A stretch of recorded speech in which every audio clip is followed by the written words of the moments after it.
اپنے ہر عمل کے لیے جواب دیں. سر اس کے بعد دوسرا پوائنٹ جو میں سمجھتا ہوں کہ اس میں سائیکالوجسٹ انوالومنٹ ہونی چاہیے. بچوں کا ایویلیویشن ہونی چاہیے ہر 6 ماہ بعد کہ بچہ برین واش تو نہیں ہو رہا, بچے کے اندر کیا پازیٹیو ڈیولپمنٹ ہو رہی ہے.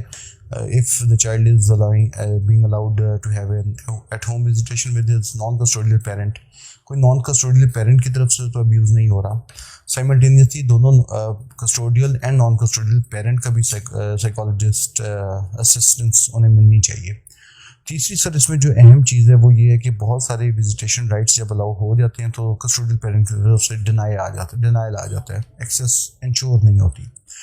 تو میری انڈرسٹینڈنگ یہ ہے سر کہ ہمارا جو کنٹیمپٹ آف کورٹ کا جو سسٹم فیملی لاء میں ڈیولپ الاؤ ہے اسے امپلیمنٹ ہونا چاہیے. اس میں جرمانہ اس میں آئی تھنک 2000 روپے اس کی سزا جو ہے کنٹیمپٹ کی اسے بڑھا کے 20,000 روپے کیا جانا چاہیے.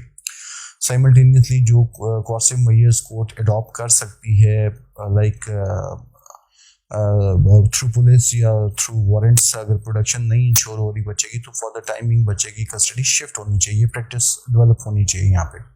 چوتھی چیز سر جو میں سمجھتا ہوں اس میں سب سے اہم رول جو پلے کر سکتی ہے وہ آنریبل لاہور ہائی کورٹ کر سکتی ہے سر. مثلا میں پنجاب میں یا لاہور میں کام کر رہا ہوں تو لاہور ہائی کورٹ کو میں سمجھتا ہوں کہ سر گائیڈ لائنز ایشو کرنی چاہیے.